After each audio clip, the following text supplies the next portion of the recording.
One of the most wanted members of al-Qaeda is dead after a U.S. airstrike.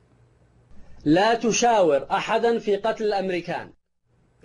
American forces targeted a convoy carrying Yemeni cleric Anwar al-Awlaki with a drone and jet attack. He's the most prominent al-Qaeda figure to be killed since Osama bin Laden. The U.S.-born al-Awlaki was an influential mouthpiece for al-Qaeda's holy war. His English language sermons spread amongst militants in the West. Joining me now with analysis on this is Dr. Phares. He is a Middle East terrorism expert and is an advisor to the Anti-Terrorism Caucus in the U.S. House of Representatives. Joins me now live from Washington via Skype. First of all, this is a great loss for al-Qaeda because he was on the rise in the operation, the al-Qaeda operation, correct? Absolutely. This is actually two strikes because he had two dimensions. Al-Awlaki was the rising star in the Al-Qaeda International.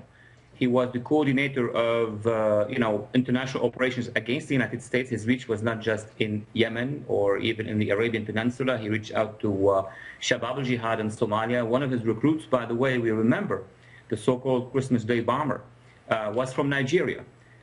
So that is an important strike to al-Qaeda, but probably the more important dimension that al-Awlaki had was the fact that he was born in the United States. He knew the culture, the political culture, and he has been behind many, not just a few, but many attempts by local, homegrown individuals, including, for example, the bloodiest attempt was Major Hassan in Fort Hood, but also a couple other attempts in New York. These individuals who were operating within the United States were on email with al-Awlaki. So on those two grounds, this is an important setback. But we've got to look at it as a tactical setback. This is not yet a strategic setback to the entire organization.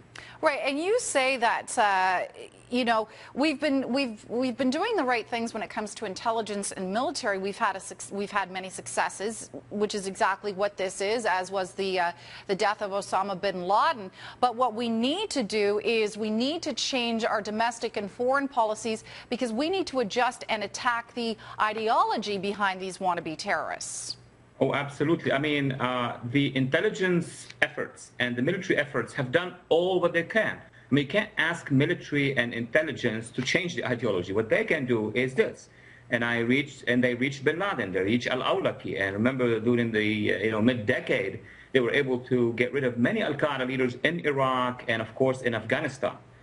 What the policy level should do is to take advantage of these victories or breaches on the ground to attack the ideology. And you do so, number one, Jackie, is by identifying what is it that we're fighting against, and number two, reaching out to the anti-jihadists in the region. And now we have, in 2011, a huge opportunity, which is the Arab Spring, whereby the United States and the Western coalition should be reaching out to those youth, those seculars who are anti-jihadist, and then they, with their efforts long-term, they could, damage the credibility of this ideology. But you say we've actually, that's more of a missed opportunity for us there, you say.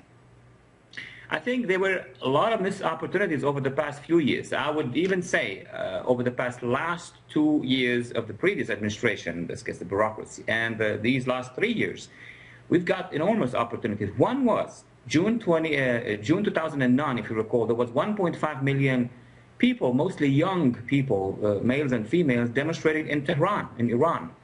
And instead of supporting them the way we supported the youth at some point in the Arab Spring, instead of doing so, we said we're not meddling. And by doing so, we actually allowed the regime in Iran to crush them. So we missed that huge opportunity. Now, there is something else happening. There is an Arab Spring, but, Jackie, within the Arab Spring, you have, on the one hand, youth seculars, our natural allies, and then you have the Muslim Brotherhood and the other Salafists. Unfortunately, there are a lot of voices, both in Washington and in Brussels, the European capital, that are talking about reaching out to and engaging with whom? The Muslim Brotherhood, the wrong party we need to reach out to. All right. Well, it sounds like it makes so much sense. It sounds like it should be an easy thing to do, but alas, that's not always the case. Dr. Phares, I thank you for joining me today. Thank you for having me.